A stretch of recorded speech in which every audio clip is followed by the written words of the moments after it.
Ye are about to listen to Blood and Booty, a naughty, nautical, actual play adventure of Vampirates. Blood and Booty is played with Mischief, the free TTRPG by Drimbus, paired with the Vampirism and Pirate expansions. Feel free to check it out at mischiefrpg.com. And as always, Dungeons & Drimbus is rated R for rude language, rough violence, and raunchy humor. It's a time before the great courts of law. A time before mire plagues. A time when travel is limited, the seas are dangerous, and everyone does their best to simply survive. This is a time where the world is still vast, with myriad dark corners that few dare explore. And in those dark corners lurk monsters. And right now, those monsters are hungry. You've tracked down this particular band of rogues as they've terrorized small town after small town down the southern edge of the Opal Coast. The carnage they have left behind is disturbing, and the loot they must have run away with is surely staggering. Currently, these vagabonds are holed up in some sort of church/town center. 6 men, no, animals, lounge about. Rough around the edges, crude, unkempt, and basking in their latest atrocity here at Baker's Bay. At the altar lies a chest, surely full of plunder. Crew of the Sea's Ire, the captain has given you the go-ahead to unleash hell. What do you do? Who's hell and why are we unleashing him? No. I think the hell is us, Boba. Ah, I see. Is there a way for me to sneak into a window up high? Are there wooden planks up above? Absolutely, yeah. This building has been here for a long time, and there are cracks. So Queenie looks to the rest of you, and you see a fluffy white feline woman. She has patchy fur all over. It used to be very nice, very pristine, and over the years she has lost some patches that don't exactly grow back when you are no longer living. She has an eye patch that covers one of her eyes, and she is wearing a loose linen shirt, cream-colored, with the top buttons very undone, tucked into high-waisted black trousers that are worn and patched. She has a fitted, sleeveless dark vest with brass buttons and then a cutlass belt around her waist. She lifts her eye patch to show you the very clouded over white eye and winks with it before she recovers it and crawls through the window. And as she begins to crawl up, her spine begins to curve and she begins to get bigger and more muscular as she goes into catechin form. Ooh. And she becomes a full beast. She will brush Sable and Tuliere with her tail on the way in flirtatiously. And then as she crawls up, she goes in through a gap in the wooden slats onto the roof, and then her feet let go of the ceiling, but she's still attached just by the fingers using wall crawler, and then she releases and drops down. Give me a body roll to try and knock. We'll say 2 of them are pretty close together in the pews. Yes, sir. My body rolls are lucky in catechin form. Mm-hmm. And we have a 12. Queenie drops down, smashing 2 of the guys prone. The pew kind of breaks in half. And Queenie, describe how you kill one of them with a free attack.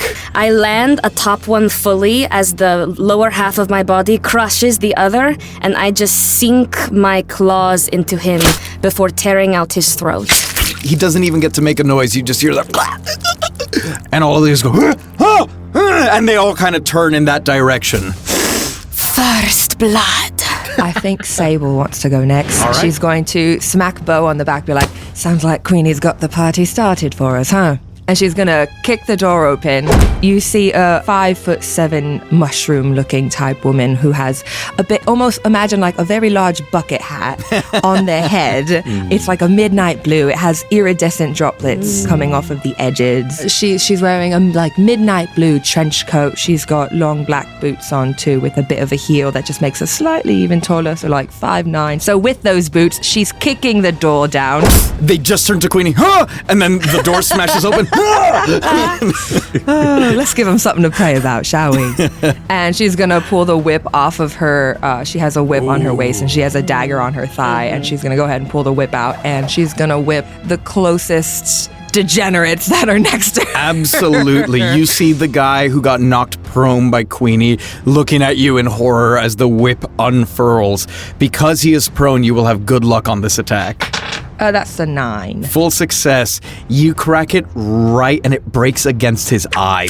And he goes, Hope you didn't need that. he passes out straight up from the pain and begins to bleed from the eye. Everyone is quaking in their boots right now. Beau rises to his full height of 6'3", and he approaches the doors of the church. You see a tall elven man with long brown curly hair coming just past his shoulders. He wears a pristine white long sleeve billowing pirate blouse. Yes. Atop that is a crimson red leather waistcoat. And he is also wearing these leather chap pants to match. He enters the church, arms extended, T-poses and says, "All of you set sail for adventure.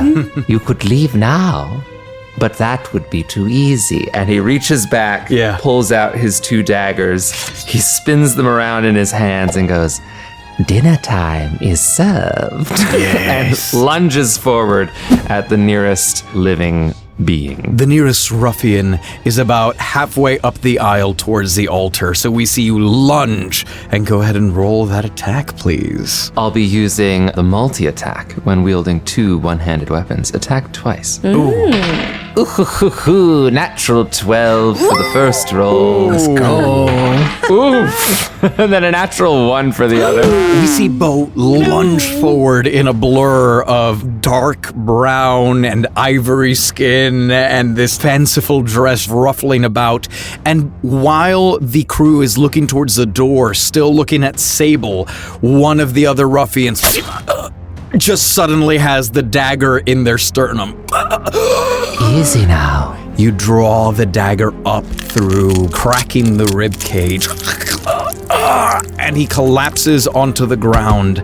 However, his partner, who was near him but on the other side of the aisle, comes up with his own dagger and drives it into your shoulder. But because of that crit, you manage to turn around and slice his throat with the dagger that you pull out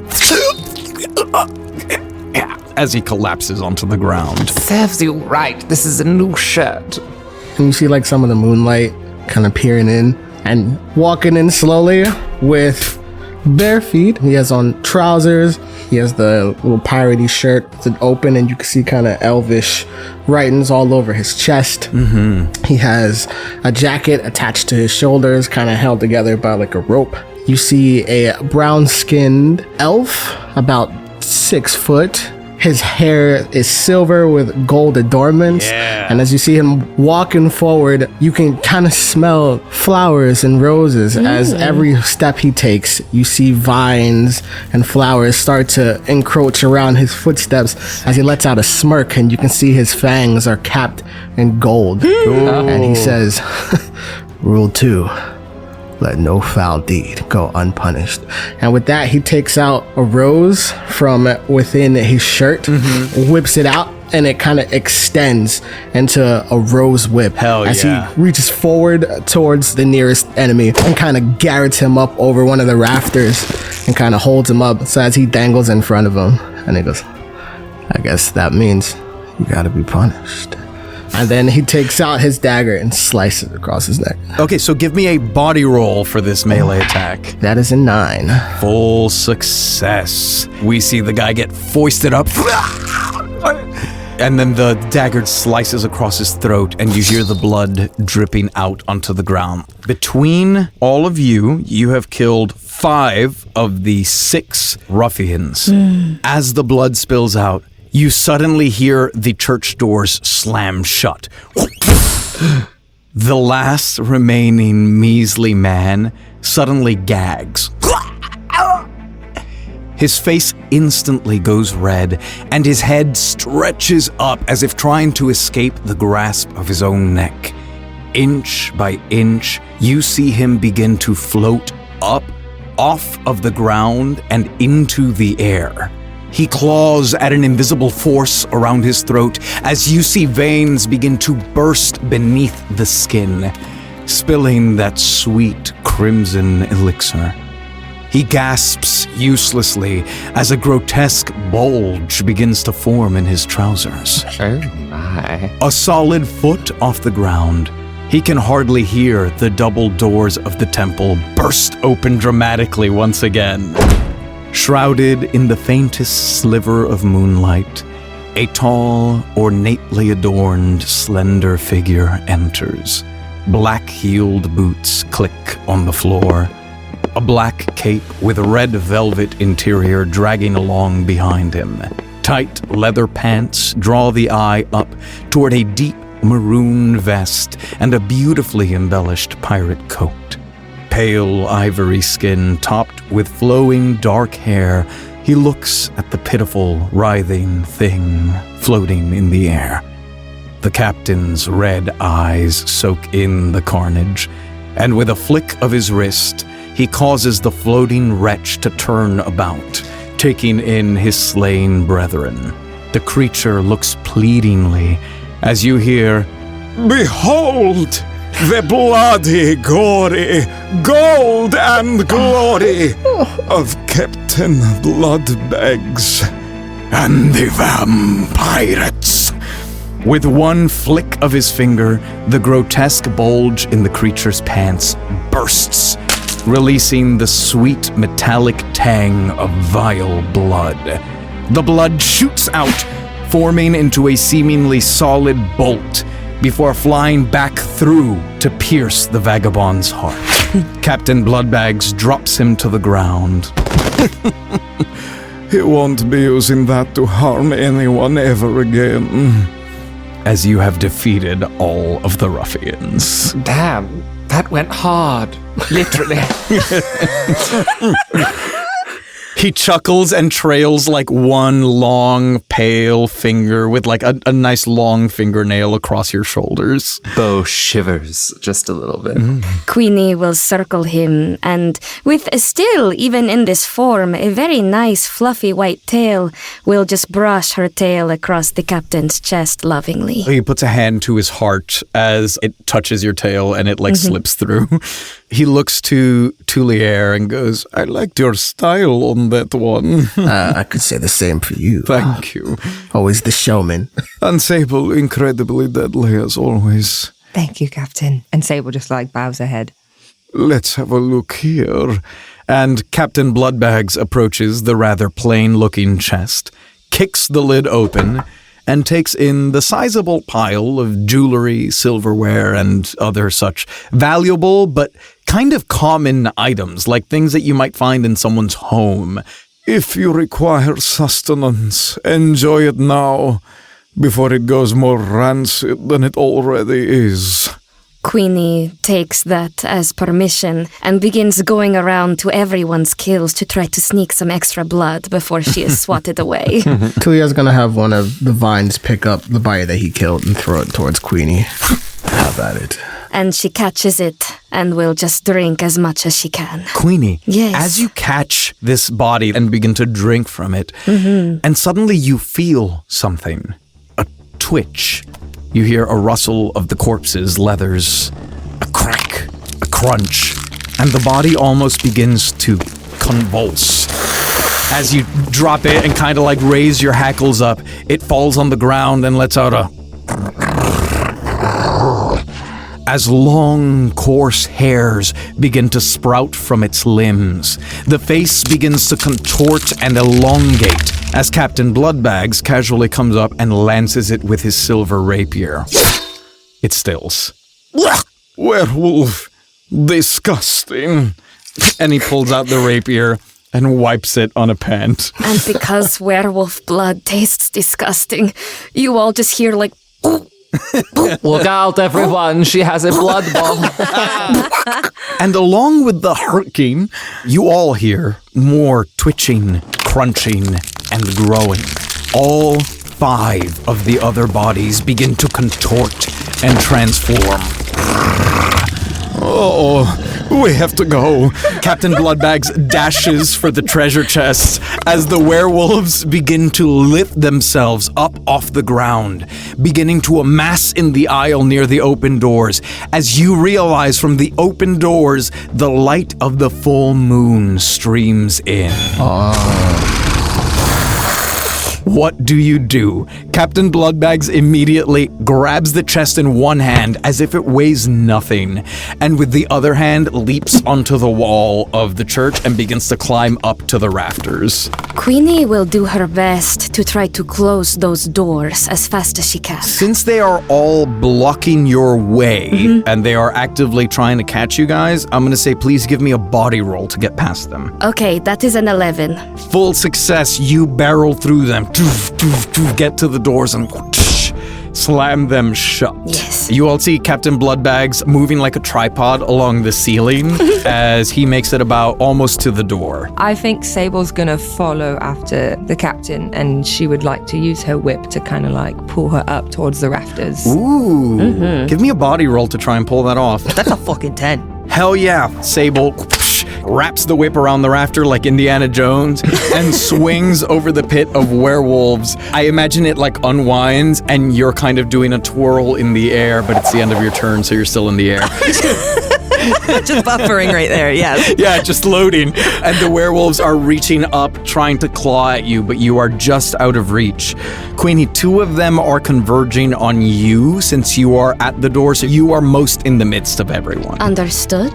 Those are 2 crits. Oh no. Wait. Can I cast Ward on Queenie? Give me a will roll.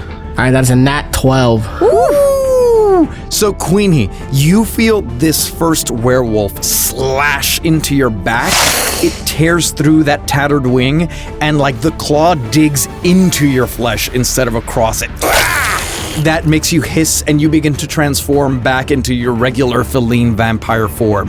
The catacomb form blocks 1, you take 1 wound. Okay. And then as the other one goes to claw right at your face, going for your good eye, you see this semi-translucent barrier pop up in front of you in the shape of 1 large spectral thorned vine. And the werewolf's claw bounces right off it, saving you from going down. On a critical success, it damages the attacker. Oh, hell yeah. You see 2 damage gets redirected to that werewolf as the claw gets stuck and you see that spectral thorn pierce through its paw.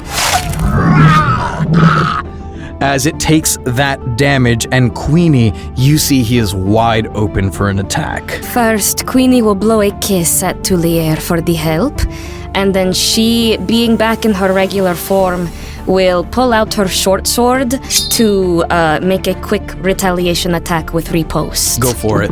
That is a 9. Full success as you slash at it.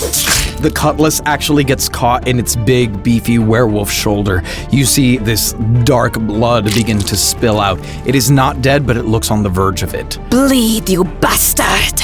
Tuliere's gonna snap his fingers, and 2 giant, like, mutated Venus flytraps with, like, teeth and everything come out, and they chop down on 2 of the werewolves to try to trap them. So I use my Swarmer ability. Hell yeah, roll will.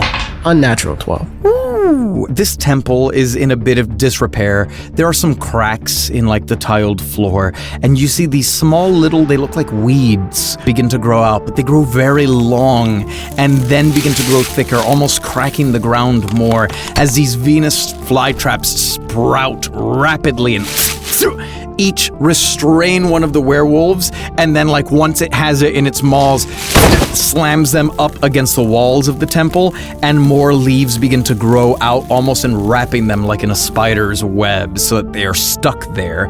The way forward is much, much clearer. So Beau will turn to the nearest werewolf and will look it in the eye and will say, "You're getting quite sleepy, you know. You've worked so hard all day pillaging villages and doing dastardly deeds. You're desperate for a little bit of sleep, aren't you? You just want to rest your head. That's what you want to do right now." As I attempt to mesmerize it. Please roll will. That's a 7. Mixed success. You begin to focus on the werewolf closest to you, kind of alone. A lot of them had buddied up. This one was on his own. You begin to hypnotize him. He goes... It kind of like forces himself to wake up, and you see he like scampers away from you. Then you turn your head to the left and you notice that one of the Venus flytrap wolves is asleep, which means he will not even attempt to escape so long as he remains asleep. Nice. Okay, well... Some beings are more prone to hypnosis than others, Boba dear. Yes. Next, the awake Venus flytrapped wolf will begin to tear and like pull itself out, and he falls onto the ground, but the plant collapses on top of him, and he will have to spend another turn still picking himself up before he can actually act. And then the one remaining, the one that you tried to hypnotize, unfortunately that is a crit, as he runs up and just claws first slashes across your chest. But it is a new turn, and you guys have nearly done it, as the captain is going to try something. You see the captain finishes crawling to the entrance of the church, falls down, kicks open the door, and suddenly his voice begins to boom. He goes, "You want your toys, little dogs? Then fetch!" And he suddenly begins to glow unnaturally, illuminating his rapidly retreating form as he heads off with the chest overhead into the mangroves away from Baker's Bay, which is where your ship is docked. You see with that, he actually manages to draw in 2 of the 3 remaining awake werewolves. The only one left is the one that is currently plastered under the plants. So theoretically, the way out is clear. So the one that my cutlass was stuck into, he pulls himself off of it to run after? He does, and you see one of those wounds close up. Damn. Queenie will swipe her cutlass expertly to try to get the disgusting doggy blood off of it. Queenie will begin to run towards the ship, but will keep her ears peeled in case the captain calls for her. Okay. Then I will go ahead and hightail it out of there. Okay, we see Beau escape. There is nothing the werewolves could do because this guy is still trying to throw the giant massive vines off of him. Sable, after loading for so long, I think will join Queenie and Beau in heading back towards the ship. Very good. Tuliere is gonna pull out his dagger and is gonna run his finger across the flat side of it and transmute it into silver. Holy shit, dude. Okay, give me will. That's sick.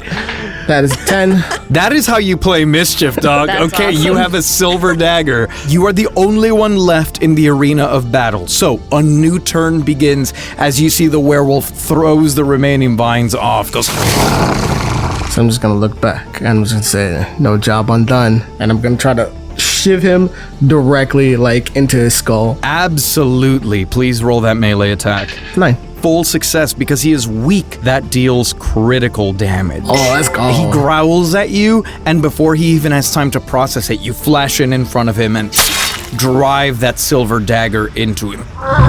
He is still up, so he extends his claws and is going to try to strike you, and fails as you put up a hand and grab his wrist. It is now your turn again. You filthy, disgusting beast. Go back where you came from. And I'm gonna slice across his neck. Okay, give me another attack. That's a 7. Mixed success. He hears that and kind of pushes off of you. You're so focused on holding back his clawed hand that's trying to get at you that you don't see his bite coming as he bites into your shoulder with long werewolf teeth. Dealing 1 damage, But you then take that silver dagger and drive it straight into his neck. And you hear that.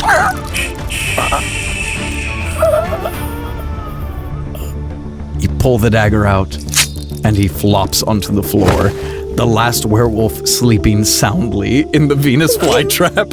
I'm not gonna flick the blood off of Blade. It's like disgusting. And I'm gonna resheath it, and I'm just gonna walk back out the church. Absolutely. You walk out to see the last of the wolves trailing into the mangrove forest. You can't see Captain Bloodbags, but you know there's a glow from within the trees. And off to your left, you see the rest of your party retreating, presumably towards the ship. All right, I'm gonna look up to the moon, take a big breath of air,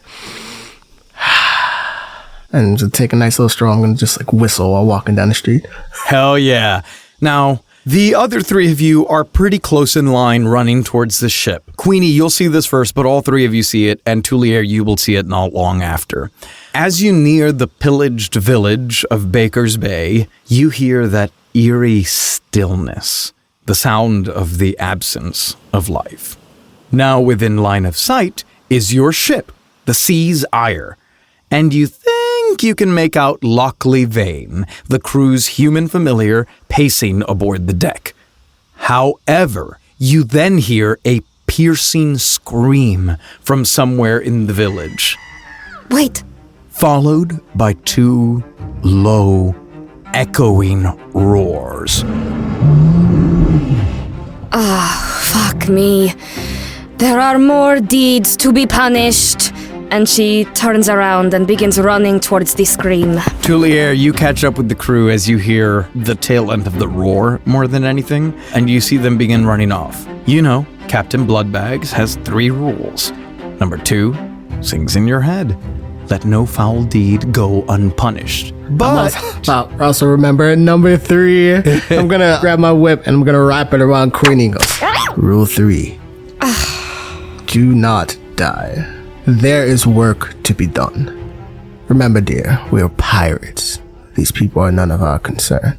And she will let the whip pull her to kind of be in his arms and straddle him, and will let him carry her back to the ship. He's gonna caress her head, and at the same time, his hand's gonna glow and use my font of life to give her a heal. Ooh, roll will. It's an unnatural 12. Queenie, you heal back to your full glory. She will kiss you on the cheek and just purr as you carry her back to the ship.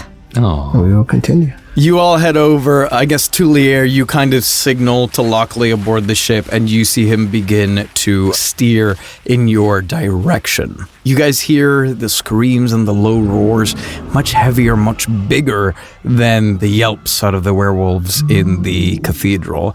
It's a bit painful to listen to, but you do have 2 rules in conflict. Eventually, you see Lockley show up, and he goes, "Hey guys! Hey! Climb aboard!" Luckily, darling. He kicks over the rope ladder and brings the ship as close to the shore as he can, because as you guys remember very clearly, running water does harm you as vampires. And you even see the ship almost floats out of the water more than it should so that it can get closer. Right. As you guys come aboard, you see Lockley like waiting at the rope. You guys are incredibly strong. You do not need help, but he always stands there and like grabs you and helps pull you aboard. As he pulls you up, Sable, he starts talking to you so that as he pulls up Beau, he's not looking at him, but he does still pull you up. And so looking away from Beau, he looks at Sable and he goes, "How'd it go?" Well, we made it back in one piece, more or less, so I would say it was pretty successful. Where's Captain Bloodbags?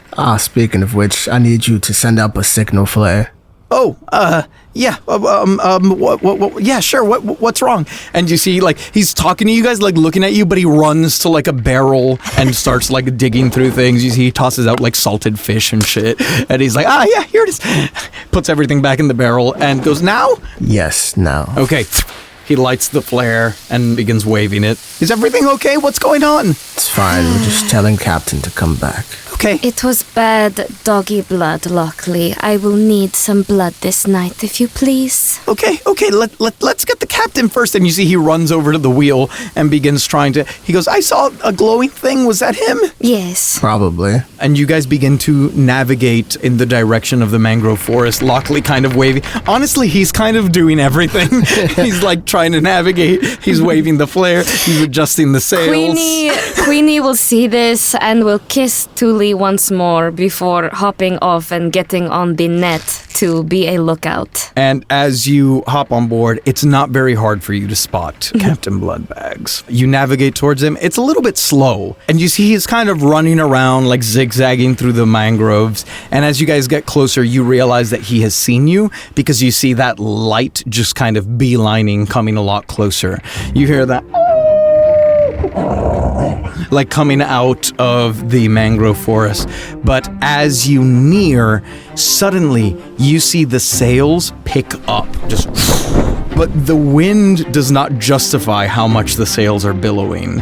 As they come closer and faster, you see Captain Bloodbags running out of the mangroves. He's kind of like jumping off the trees like Mario style, because as you get closer to the water, there's less and less like silt and dirt and sand. And then you see him like in slow motion, Sable style, leaps out of the forest. And Queenie will hold out her hand to catch him from the net. He is way too far. Fair enough. He is not going to make the ship. And then you see him teleport basically, like in a puff, in a blur, just much closer to the ship. And he actually appears behind you, Queenie, grabs you by the waist. Oh, you spin around. My goodness. Oh, very good. Let's go. And as he stands on the center deck, you see the ropes suddenly start to begin to move of their own accord. The sail tilts, and you guys begin to sail out of the bay. Being in his arms, Queenie goes, "Be still my heart, were it still beating." Control yourself, cat. And he kind of lets you go.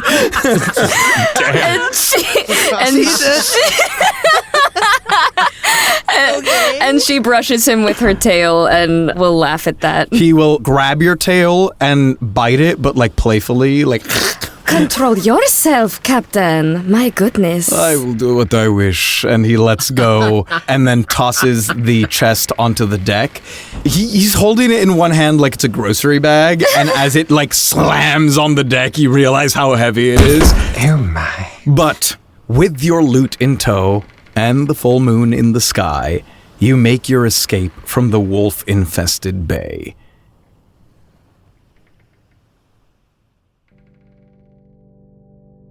To my beloved patrons, it is I, Captain Bloodbags, writing to you fresh off our conquest at Baker's Bay. Our foes proved more challenging than I expected, but rest assured, all is going to plan. The Vampirates and I are on course, but the seas can be a dark and lonely place.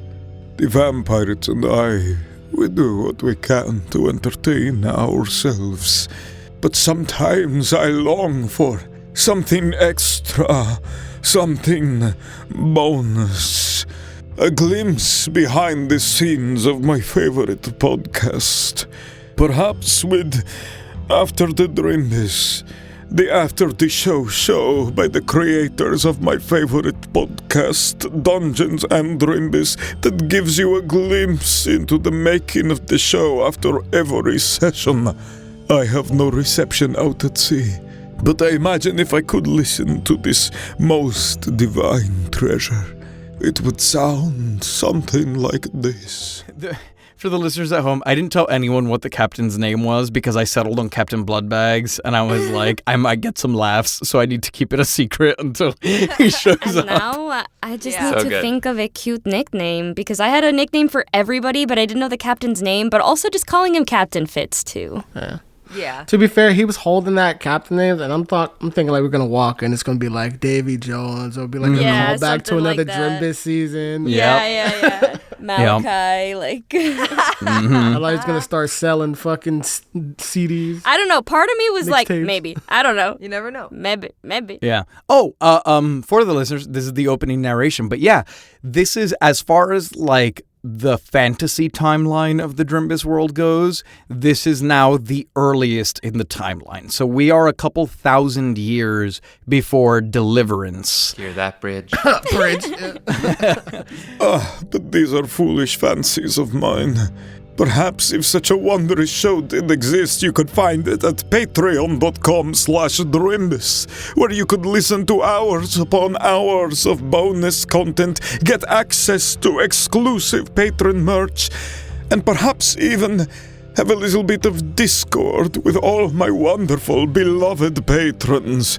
Jerry Benetatos, Queso Loco, Greta and Binet, Alex Gapes My Ass, Ace Andrews, Regina Russell, Sam Olivos, Jordan Cobb, The Unnamed Rogue, NB Star, Doubtful Guest, Michael Richters, Davis Walden, Denny Dudrop, Mick Mouse, Kelly Wolf, Brandon M. Bishop, Bridge, Twiglets, Joanna, Stan Sitzman, Scrambles the Death Dealer, Erin Adams, Nathan Mesnard, Rue Thanatos, Melissa Rain, Sensational, Butts Plenty, Normally Me, Dan Kolhoff, Loon, Faust, the Heavenly Demonic Monster, David Carlton, Tracy Baby, Elastic Band, Hoodie Gang Ship, Luke Vermin,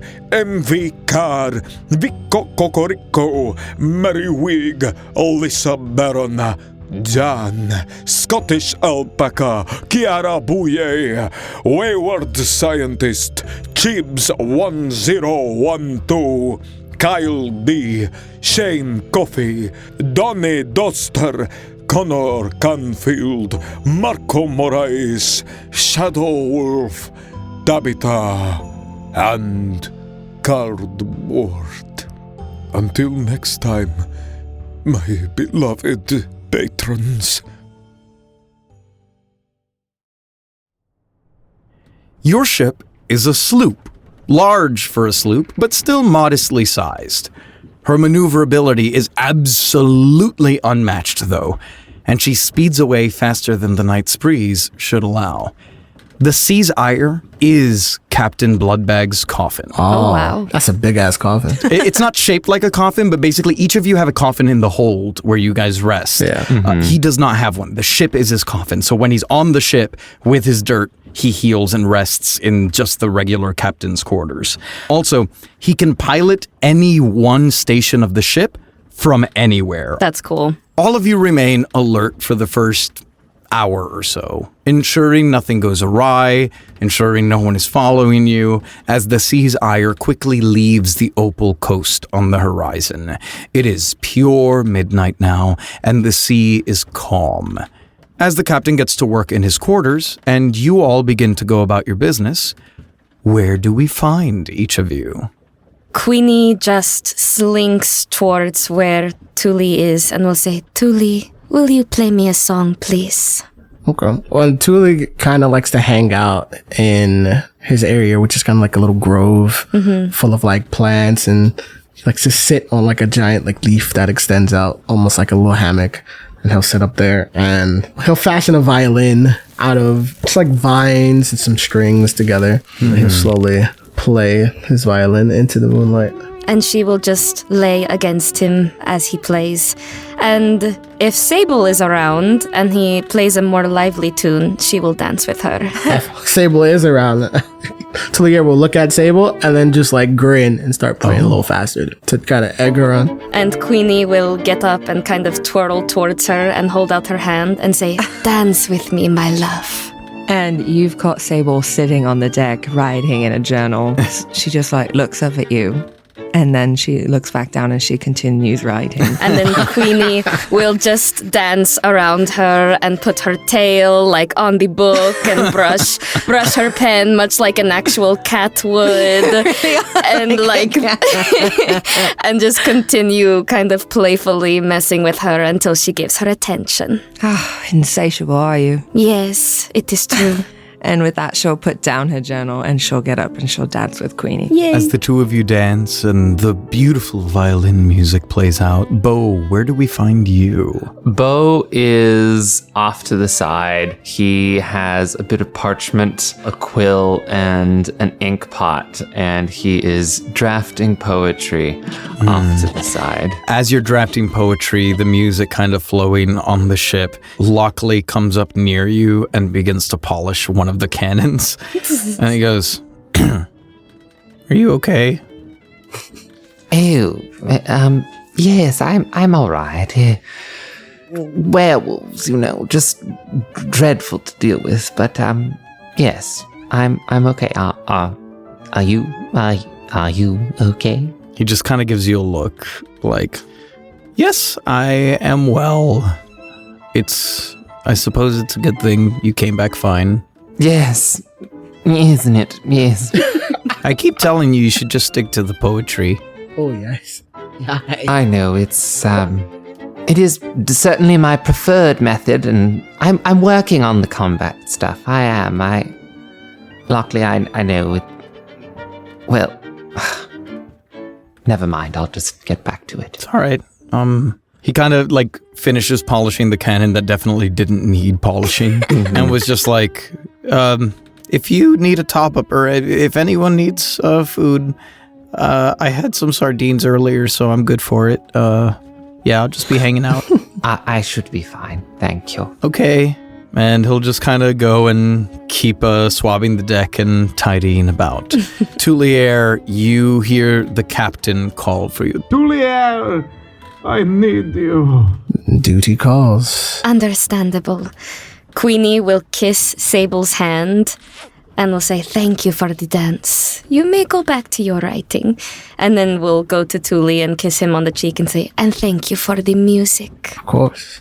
I'm going to walk towards the captain. Yeah, you walk down, so you're on the main deck, you walk down the 3 or 4 steps into kind of the captain's quarters planning area. In the captain's quarters, you see all the loot separated out into neat piles. The gems, the gold, the silver. You can immediately tell it won't be a huge haul, but it certainly won't be a small one. And Captain Bloodbags looks up to you, his cape off now, his shirt billowing open so you can see the ivory skin, and goes, "So, Tuliere, what are you thinking?" What am I thinking? You sent us into a town full of werewolves. I certainly did. Did you not think the bounty was worth the risk? Clearly not.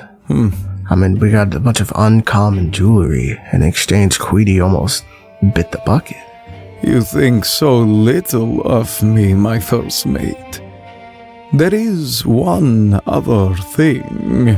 Oh? The real treasure in my eyes. He pulls out a parchment and spreads it out on his now cramped desk. It's a map.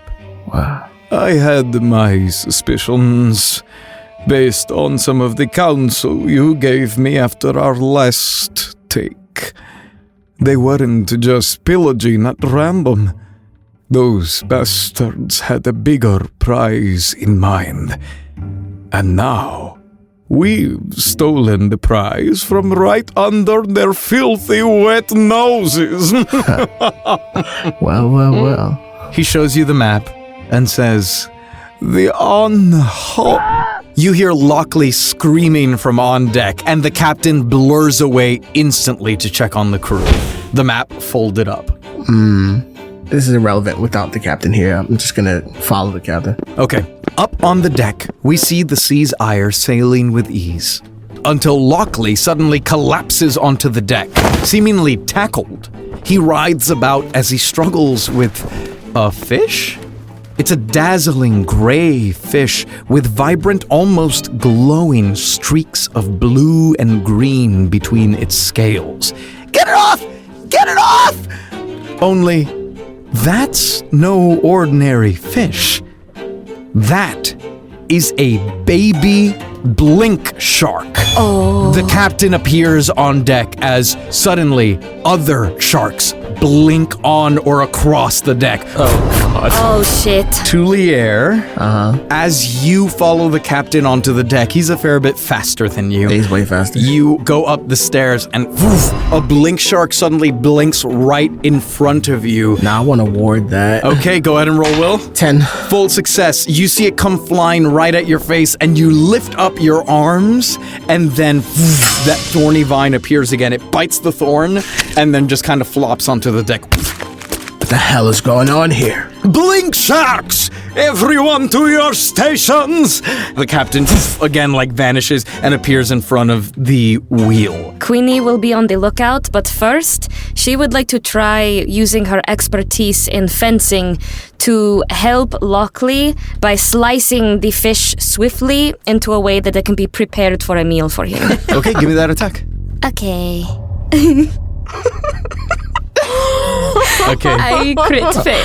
Oh no. You go to strike at the baby blink shark on Lockley, and one of them blinks around your head. Like a hat, almost. What the fuck?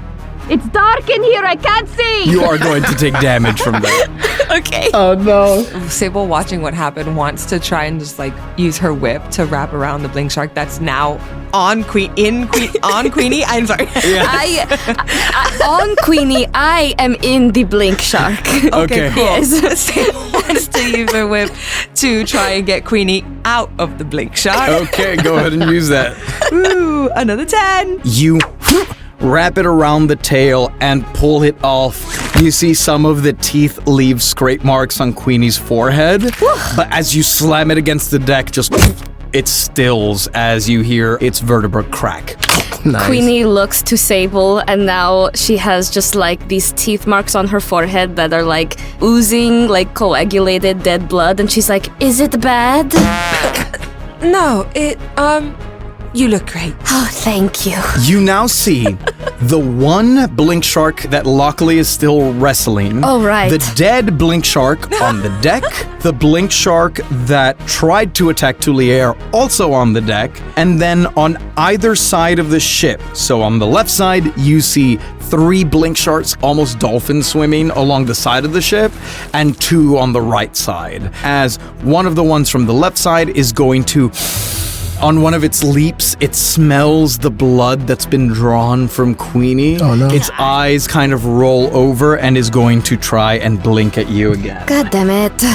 It disappears, and then it blinks with a crit. Am I in its head again? It latches onto your face. What the fuck? And deals 2 damage. Oh no. Queenie's down to a fucking shark. A baby one at that. You see Queenie collapse on the deck. Sable, can you carry me to bed?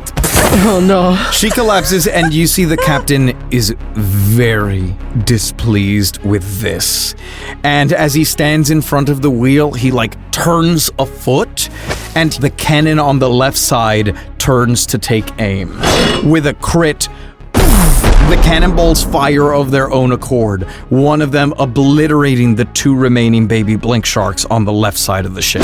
And then how many were on the right? There are now 2 on the right and none on the left, 3 on deck. Okay.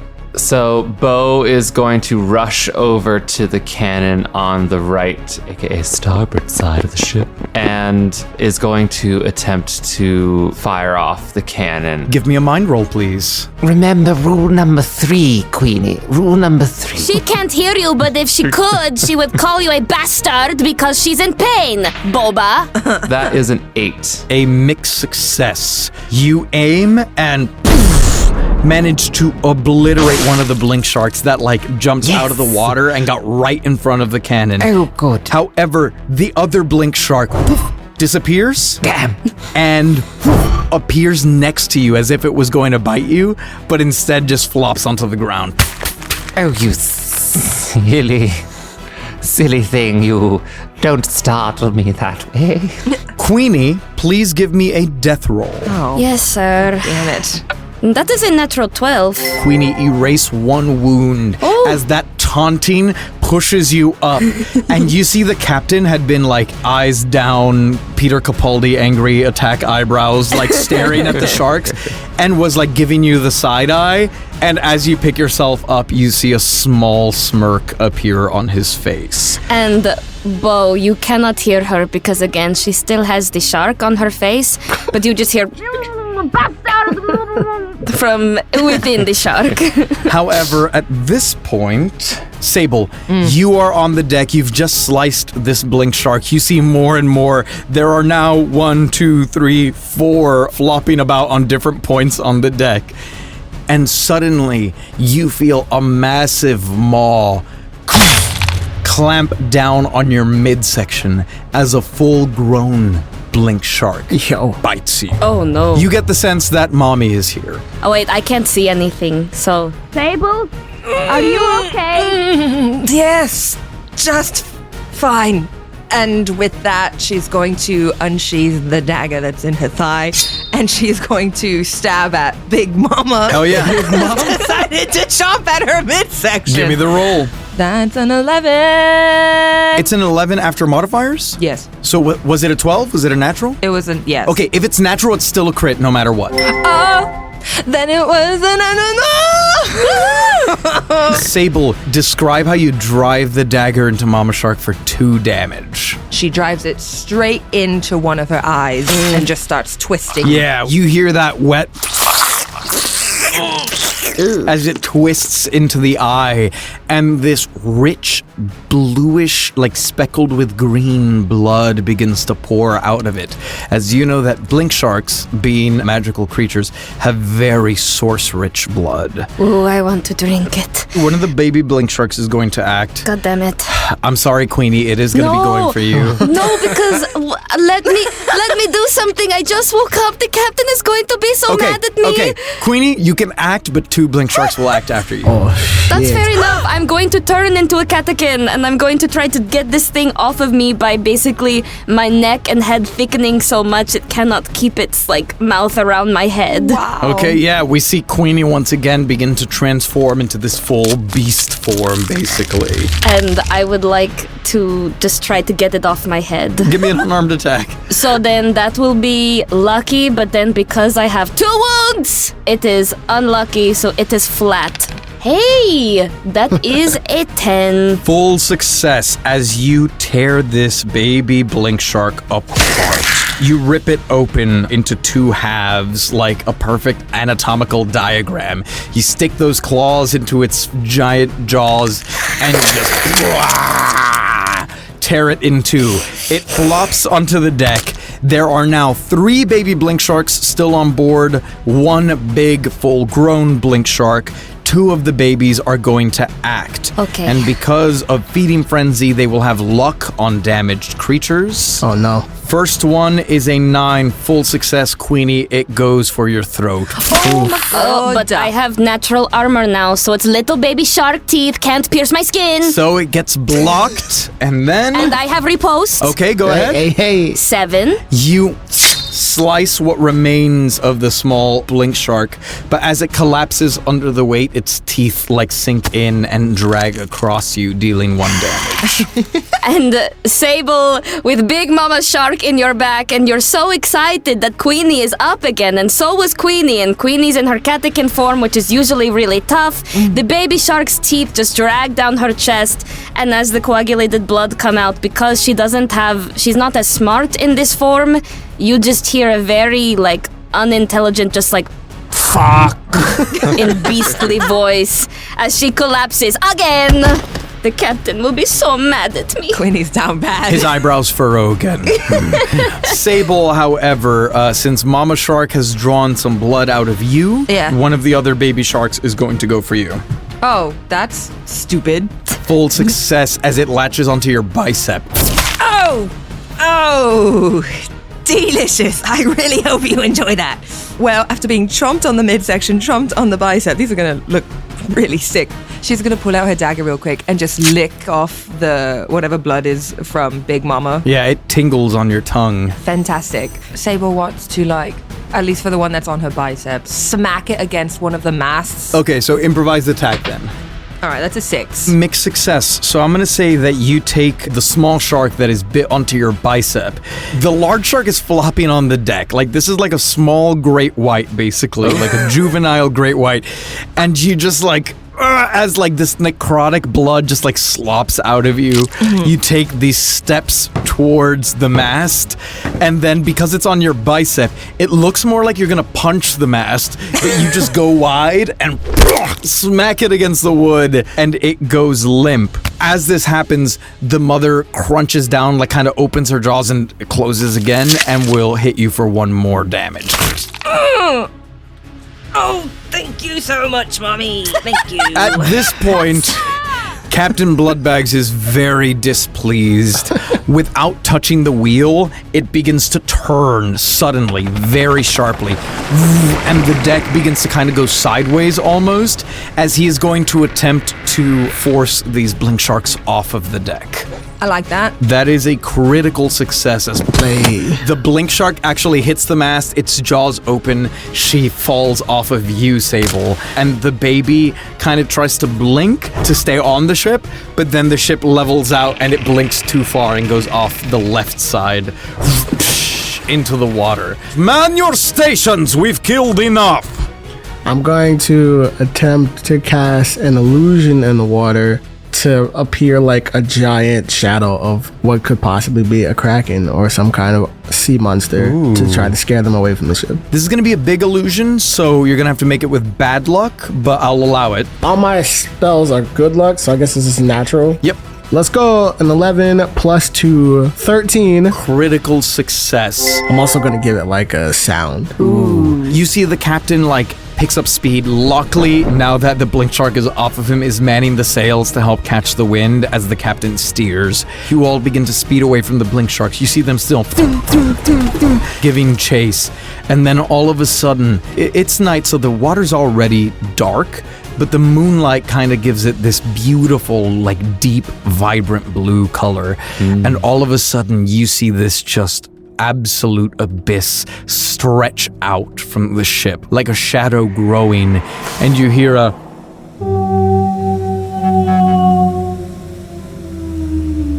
as the blink sharks are kind of like blinking in and out. They stop and swim in the water for a second, and as one of the shadowy tentacles kind of heads in their directions, you see just the fins sticking out from the water. You see them blinking away from the ship, out into more open, clear waters, as you successfully evade the blink sharks with 3 valuable baby blink shark carcasses on board. Yes. Queenie, please give me a death roll. Yes, sir. That is a 10. You are stable. Oh my goodness. And no trauma. You are just kind of out of it on the deck, unconscious. And you see Lockley runs over to you and he goes, Queenie, here. And he like puts his forearm onto your mouth and kind of like helps you bite. And she had reverted back into regular Queenie form when she went unconscious. And as she wakes up, you see she just like grabs his arm and kind of begins taking like way too much. Like Sable sees her like very much like a cat as Lockley tries to take his arm away. She's like facing the opposite direction so that he like cannot. That's a lot. You see him going like a little bit pale. All right. I'm going to use Swarmer to pick Queenie up. You pick her up by like the scruff of her neck and she's like pawing at him, like trying to get more. And then she sees the blue glistening blood of the baby blink shark and she's like, wait, I want some of that one. Yes, have your fill, and be sure to preserve the carcasses. They will fetch a nice price at our next port of call. And Queenie is kind of evading the captain's eye because she is rather embarrassed that she went down twice. You came dangerously close there, Cat. Yes, Captain. There is work to be done, yes? Yes, Captain. Very good. You see Lockley quickly gets to like helping you guys butcher the blink sharks and like preparing the fillets, trying to preserve whatever blood doesn't get drunk up. Once Tuli lets Queenie down, I am the dropper. she is going to, honestly, very much like a house cat, just begin sneaking pieces that Lockley is preparing to try. Yeah. And she will drink the blood. And as all of you set about your work and the ship continues sailing, Captain Bloodbags calls out, "Attention, everyone! Your first mate and I have wondrous news." And he kind of takes center stage on the deck and goes, "Your hard work today has paid off. We've amassed a nice little hoard of treasure. But that is not all." He pulls a parchment from within his coat and unfurls it, revealing a map. "I suspected those rogue wolves were after a bigger score, and they certainly were. If our research is to be believed, we have our next course. Captain Bloodbags and the Vampirates will be plundering the unholy grail."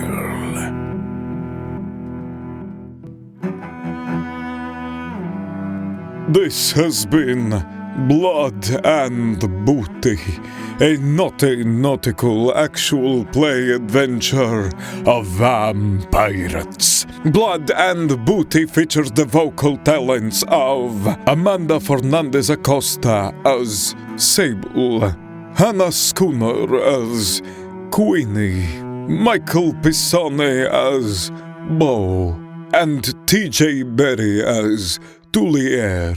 The rest of the world is voiced by your BG, Giancarlo Herrera, with editing by Giancarlo Herrera and Hannah Schooner, and sound design by Giancarlo Herrera. Blood and Booty is played on the free Mischief TTRPG with the Vampirism and Pirate expansions, available at mischiefrpg.com. If you'd like to support the show, consider signing up for the Patreon at patreon.com/Drimbus, where you can get access to exclusive bonus content, patron merch, Drimbus TTRPGs, the patron Discord, and more. Thank you all so much for listening, and we will see you all next week.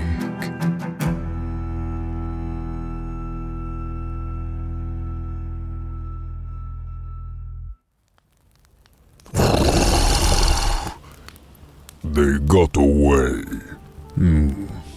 Send Durant after them. Wait, me? Yes. No, I can't do it. I don't even have my transformation down yet. And they're like really strong. Don't worry, Pop. We'll be right behind you. Are you sure? Of course. Your siblings need time to lick their wounds. Well, I sure don't want anyone to get hurt. Aside from the vampires, I mean, yeah. Okay. I'll do it. Good. Take some of this. Okay. Thanks, Moms.